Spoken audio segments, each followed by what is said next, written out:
Bismillahirrahmanirrahim. Assalamualaikum warahmatullahi taala wabarakatuh. Berita Al-Hijrah 21 Jamadil Awal 12 November. Saya Aziza Arifin. Keluarga redha permergian Cikgu E. Sindiket seleweng minyak masak bersubsidi tumpas.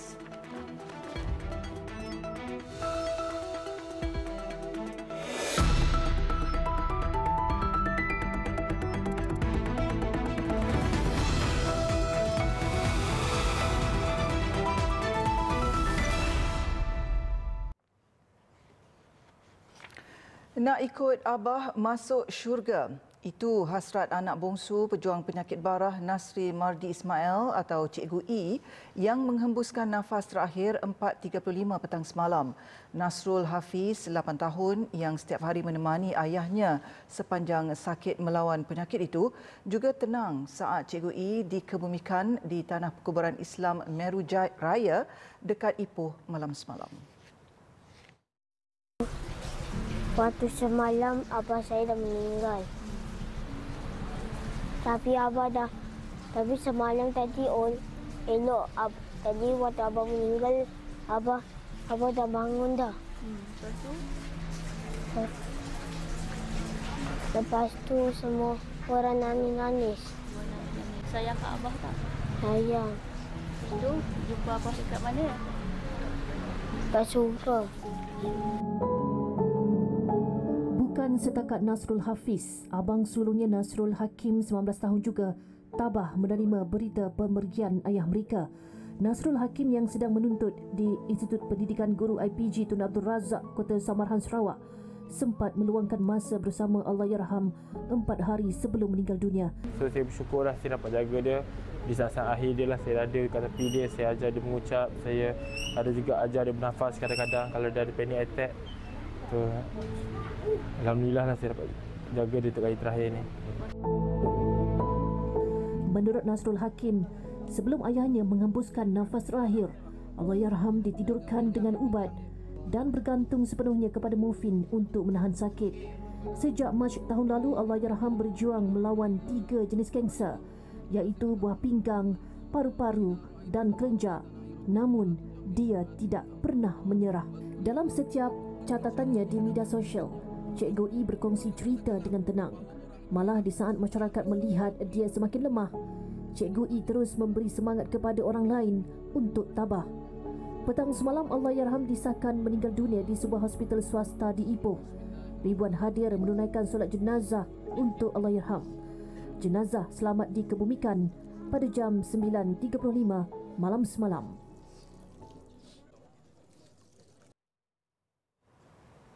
Tragedi bot migran yang berlaku di perairan Langkawi baru-baru ini membabitkan pelarian etnik Rohingya dari Myanmar tidak boleh dilihat sebagai insiden terpencil. Sebaliknya, sebahagian daripada ekosistem rentas sempadan yang kompleks. Menteri Dalam Negeri Datuk Seri Saifuddin Nasution Ismail berkata, insiden itu mencerminkan cabaran kemanusiaan dan ketidakstabilan di negara jiran yang menjadi faktor pendorong sehingga memaksa ramai pelarian meninggalkan tanah air mereka.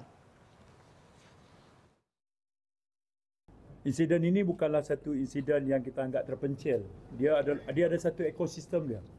Kalau di negara jiran kita itu ada ketidakstabilan, instability, ada isu dari segi humanitarian challenges, akan wujud push factor. Jadi mereka yang terlibat akan memilih untuk keluar. Beliau berkata demikian pada sidang media di Ibu Pejabat Polis Daerah Langkawi hari ini. Terdahulu, pasukan penyelamat memperluas kawasan operasi mencari dan menyelamat SAR kepada lebih 329.67 batu nautika persegi. Pihak berkuasa percaya kira-kira 30 mangsa masih hilang. Operasi bersama Malaysia Thailand setakat ini telah menemui 29 mayat, 20 di perairan Malaysia dan 9 di Thailand. Seramai 14 mangsa termasuk 12 etnik Rohingya dan 2 lelaki Bangladesh berjaya diselamatkan. Datuk Seri Saifuddin berkata keutamaan ketiga ini ialah meneruskan operasi SAR, namun siasatan terhadap punca kejadian turut dijalankan secara menyeluruh. Sama ada elemen sindiket ataupun tidak yang terlibat. sama ada dia melibatkan elemen pemerdagangan orang, trafficking in person, atau apa saja bentuk pelanggaran undang-undang, itu akan hanya kita establish setelah siasatan dalaman dibuat oleh pasukan polis. Saya dah minta Ketua Polis Kedah, jangan ada maklumat yang tertinggal, sebab pattern pendaratan mereka, temu bual yang kita buat, itu akan memberikan kita maklumat-maklumat penting untuk kita establish sama ada plot ini adalah plot datang daripada sindiket atau organised crime sekalipun. Tragedi ini sekali lagi menyerlahkan keputusasaan pelarian Rohingya yang melarikan diri daripada konflik berpanjangan di Myanmar yang disifatkan oleh PBB sebagai antara komuniti paling ditindas di dunia.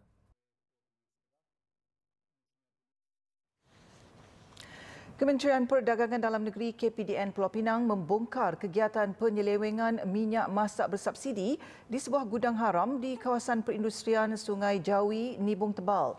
Pengarahnya S. Jagan berkata, operasi menerusi OPS Tiris 3.0 itu berjaya merampas 5,720 kg minyak masak paket bernilai RM16,892. Jagan berkata demikian pada sidang media di Kompleks Penyimpanan KPDN Pulau Pinang di Bukit Mertajam hari ini. Sindiket terbabit menggunakan modus operandi memindahkan minyak masak bersubsidi dalam bungkusan paket 1 kg ke dalam tong biru berkapasiti 150 liter. Minyak masak itu kemudiannya dipindahkan ke dalam botol 5 kg sebelum dipasarkan pada harga sekitar RM30.90 sebotol, sekaligus mengaut keuntungan lebih RM15 bagi setiap botol. Pemeriksaan lanjut turut menemui anggaran sejumlah 5,720 kg minyak masak paket 1 kg dan turut ditemui ialah 25 unit botol kosong minyak masak berkapasiti 5 kg dan 1 bandel plastik kosong minyak masak paket 1 kg pelbagai jenama serta 2 unit tong biru yang disyaki berisi cecair minyak berkapasiti 150 liter yang dipercayai digunakan untuk menyimpan minyak yang dipindahkan daripada bungkusan asal. Semasa serbuan turut ditemui peralatan pemindahan seperti pam dan gunting. Jagan berkata siasatan mendapati seorang lelaki tempatan berusia 40-an ditahan di lokasi ketika sedang melakukan aktiviti pemindahan minyak. Hasil siasatan mendapati gudang tersebut telah beroperasi selama 3 bulan tanpa mengemukakan sebarang dokumen lesen atau permit yang sah untuk memiliki dan mengurus barang kawalan berjadual seperti yang diwajibkan oleh undang-undang. Selain itu, seorang lelaki warga negara tempatan berusia lingkungan 40 yang berada di lokasi telah ditahan untuk membantu siasatan lanjut. Pihaknya masih menyiasat dari mana individu itu memperoleh bekalan minyak masak tersebut. Kertas siasatan dibuka di bawah Seksyen 21 Akta Kawalan Bekalan 1961 yang jika sabit kesalahan, individu boleh didenda sehingga RM1 juta.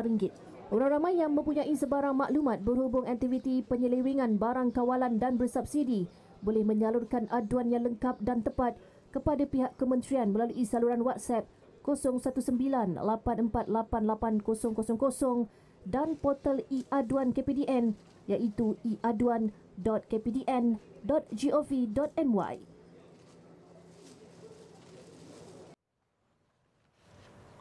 Pihak berkuasa peranti perubatan MDA mengesan kewujudan pelbagai peranti perubatan tidak berdaftar yang dijual oleh syarikat tanpa lesen sah melalui platform dalam talian. MDA menegaskan pembelian dan penggunaan peranti itu boleh menjejaskan keselamatan serta memberi risiko kepada kesihatan awam kerana ia tidak memenuhi piawaian keselamatan, kualiti dan keberkesanan. Menurut kenyataan MDA hari ini, kebanyakan penjual dikesan beroperasi tanpa identiti jelas dan tiada alamat fizikal yang boleh disahkan. Mereka juga didapati membuat tuntutan kesihatan berlebihan dan meragukan bagi menarik perhatian pembeli. MDA tidak menggalakkan pembelian peranti perubatan melalui platform e-dagang kerana ia boleh menyebabkan pengguna membeli produk tiruan atau berkualiti rendah yang berpotensi membawa risiko seperti kegagalan fungsi peranti dan komplikasi rawatan. Sehubungan itu, pemilik dan pengendali platform e-dagang diingatkan supaya bertanggungjawab memastikan setiap peranti perubatan yang dijual telah berdaftar dengan MDA dan diperoleh daripada syarikat berlesen sah di bawah Akta Peranti Perubatan 2012 Akta 737.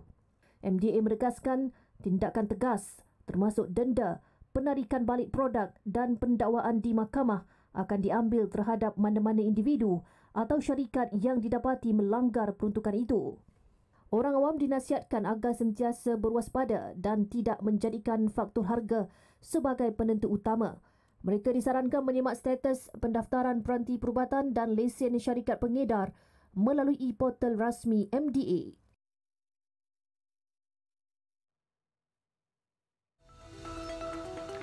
Kelas KAFA khusus untuk OKU pendengaran.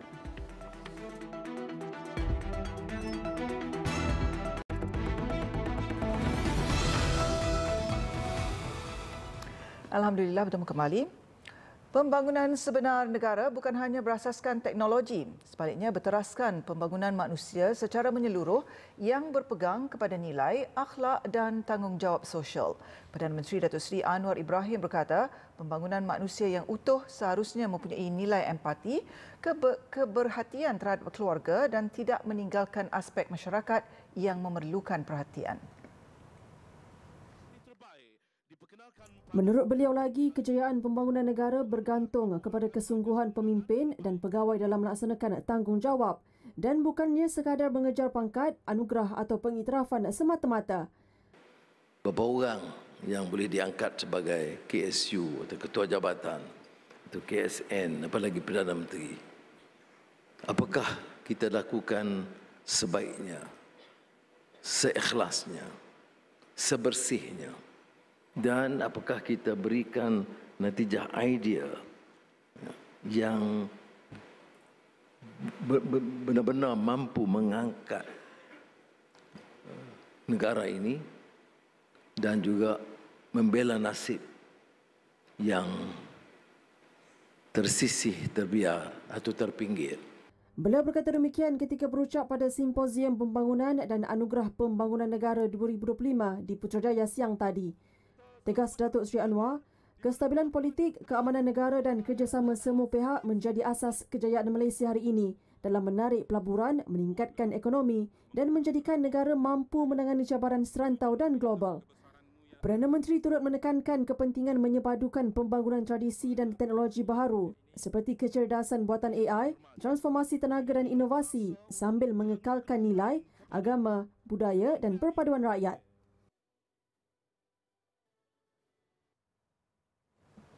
Kelas bimbingan Fardu Ain KAFA di Masjid Jami' Sultan Abdul Samad Ibu Negara memberi sinar harapan buat golongan orang kurang upaya OKU pendengaran.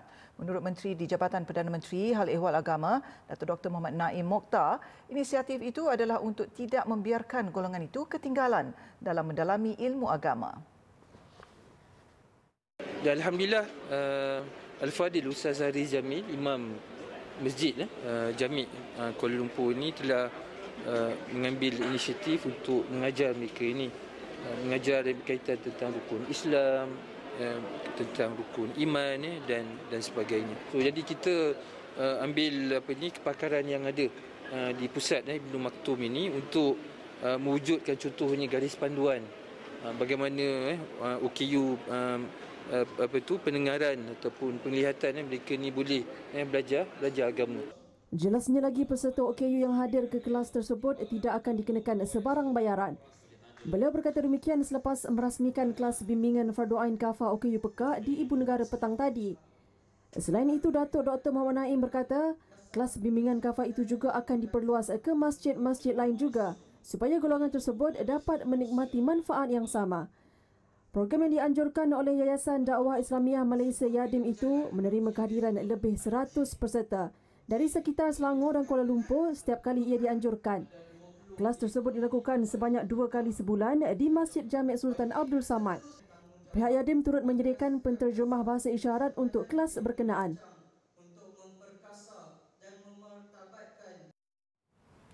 Tren peningkatan pesakit buah pinggang kronik CKD yang membimbangkan turut memberi kesan langsung kepada Pusat Dialisis Majlis Ugama Islam dan Adat Resam Melayu Pahang MUIP. Pusat-pusat dialisis miliknya kini beroperasi hampir mencapai kapasiti penuh, ekoran peningkatan pesakit antara 10 hingga 15% setiap tahun. Ketika ini, terdapat 4 pusat dialisis MUIB iaitu 3 di Kuantan dan 1 di Maran dengan jumlah pesakit seramai 375 orang. Daripada jumlah itu, 217 adalah golongan asnaf yang ditanggung sepenuhnya oleh dana zakat. Kita ada 4 pusat dialisis di bawah Majlis Agama Islam. 4 pusat dialisis kita ni pun dah 90% penuh lah.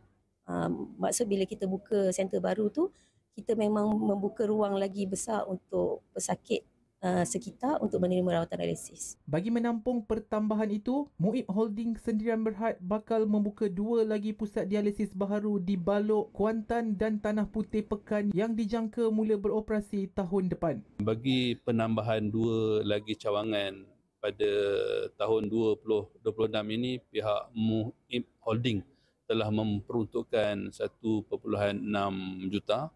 Dan insyaAllah setiap cawangan akan mempunyai 12 mesin untuk pesakit dan juga akan dibuka sebanyak 3 sesi bagi setiap hari. Tambah Dr. Asmadi, sehingga kini MUIB telah membelanjakan sebanyak 16.1 juta ringgit dana zakat bagi menanggung kos rawatan dialisis untuk 629 pesakit golongan asnaf di seluruh Pahang. Majlis Agama Islam Selangor MAIS menjalin kerjasama strategik dengan Kumpulan Wang Simpanan Pekerja KWSP. Kerjasama itu bertujuan memperkukuh kesefahaman masyarakat Islam di negeri itu berkenaan pengurusan harta dan kewangan berlandaskan syariah. Kedua-dua pihak memeterai memorandum persefahaman MOU dalam satu majlis yang dihadiri pengerusi MAIS, Datuk Salihuddin Saidin dan pengerusi KWSP, Tan Sri Muhammad Zuki Ali. Datuk Salihuddin berkata MAIS merekodkan kutipan wang tidak patuh syariah sebanyak 2.7 juta ringgit tahun lepas menunjukkan ramai masih terlibat dengan sumber kewangan tidak syar'i. Sementara itu, Tan Sri Muhammad Zuki mendedahkan daripada lebih 1.55 juta ahli KWSP beragama Islam di Selangor, hanya 34.81% sahaja yang berdaftar di bawah simpanan syariah. Melalui kerjasama ini, pelbagai inisiatif akan dilaksanakan termasuk mempromosikan simpanan syariah KWSP dan kewajipan membuat penamaan semasa khutbah Jumaat di masjid-masjid di Selangor. MAIS juga akan menawarkan kursus pengurusan harta pusaka Islam kepada anggota KWSP menerusi Akademi Baitul Mal MAIS.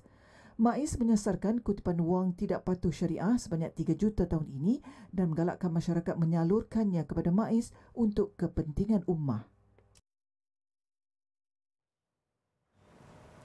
Usaha memperkukuh hala tuju masa depan perundangan negara kini digerakkan melalui penyediaan Pelan Strategik Bahagian Hal Ehwal Undang-Undang BAYU 2026 hingga 2030. Lebih daripada sekadar dokumen dasar, pelan itu disifatkan sebagai nadi baharu yang menggabungkan nilai kemanusiaan, teknologi dan integriti dalam sistem undang-undang negara. Ketua Pengarah Bahagian Hal Ehwal Undang-Undang BAYU Jabatan Perdana Menteri Datuk Zamri Misman berkata, Pelan Strategik BAYU 2026-2030 kini dalam fasa awal penyediaan dengan penglibatan pelbagai tokoh dan pakar dari bidang kehakiman, pentadbiran awam, korporat dan media.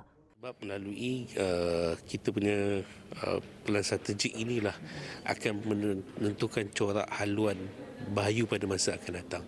Dan sebagai BAYU sebagai satu agensi besar dalam menentukan arah mana perundangan negara pada masa akan datang.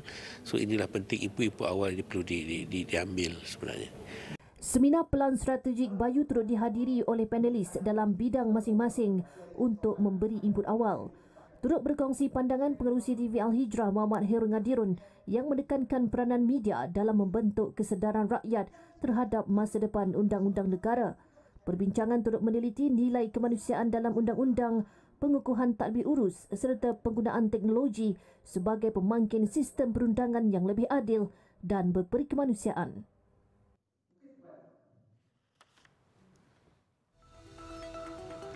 Jambatan baru dibuka menyembah bumi.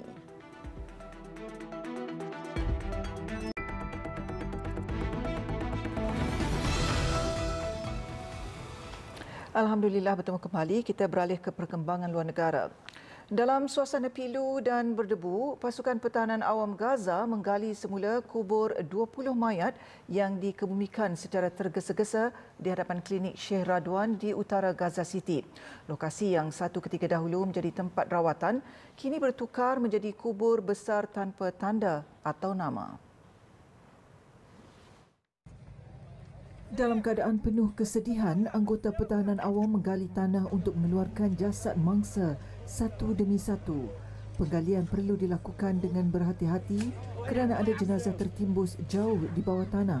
بمعدات بسيطة نكتشف هؤلاء الشهداء. هؤلاء الشهداء عدد كبير منهم مجهولة، لم يتم التعرف على عدد كبير من هؤلاء الشهداء. أكثر من 80 ل 90 شهيد موجودين في الأنقاض، وعدد العائلات التي تعرفت على أبنائها لا تتجاوز 10%. Jenazah itu kemudiannya akan dikebumikan semula di tanah perkuburan khas. Sebelum ini, pengkebumian jenazah di hadapan klinik tersebut terpaksa dilakukan ketika genosid di Gaza sedang memuncak. أنا مدفون وأنا كنت أحلم أن أنا أنقله في قبر، لكن للأسف اليوم احنا مش عارفين قبره، مش عارف نشمله في الشهداء. كان مدني، إنسان مدني استشهد بحرم المستشفى المعمداني الأهلي العربي. Kerja penggalian akan diteruskan beberapa hari lagi kerana ratusan mayat dipercayai masih tertimbus di bawah runtuhan bangunan sekitar kawasan Sheikh Radwan. Walaupun perang telah reda, bau kematian dan trauma ketika ini masih menyelubungi Gaza.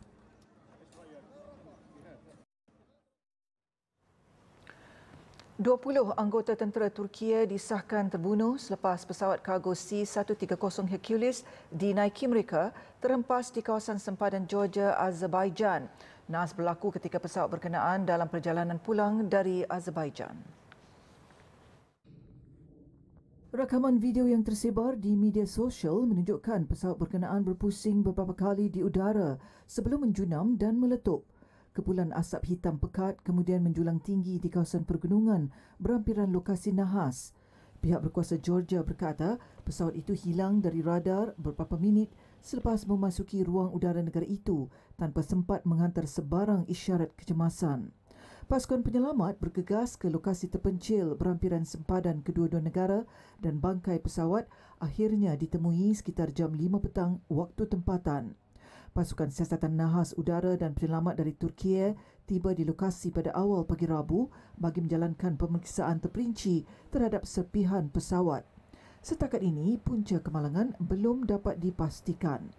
Pesawat jenis C-130 Hercules buatan Amerika Syarikat merupakan antara pesawat ketenteraan paling dipercayai di dunia dan digunakan secara meluas bagi misi logistik dan bantuan kemanusiaan. Namun, cuaca buruk, keadaan geografi yang mencabar serta faktor teknikal tidak diketepikan sebagai kemungkinan utama dalam siasatan awal. Tragedi ini menjadi episod duka terbaru dalam sejarah penerbangan tentera Turkiye dan siasatan penuh dijangka mengambil masa beberapa minggu untuk menentukan punca sebenar nahas.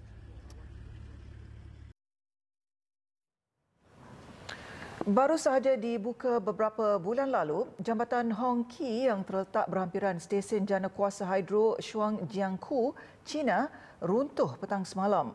Jambatan sepanjang 758 meter yang menghubungkan wilayah tengah China dan Tibet itu kini tinggal runtuhan besi dan serpihan konkrit di dasar gaung.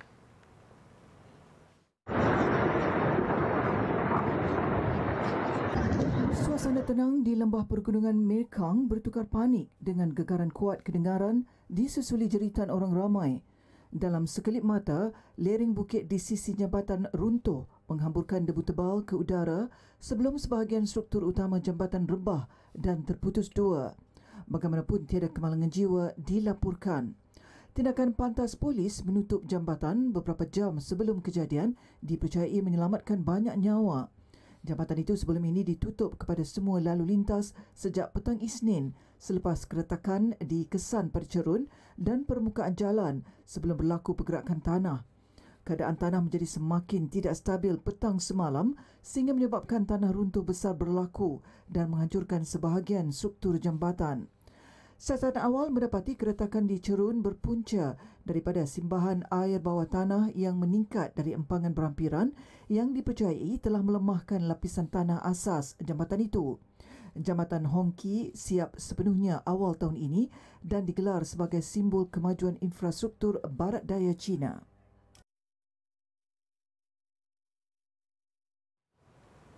Sekian untuk malam ini. Saya Aziza Arifin dan Jurubahasa Isyarat Azlina Muhammad Isa. Assalamualaikum warahmatullahi taala wabarakatuh dan selamat malam.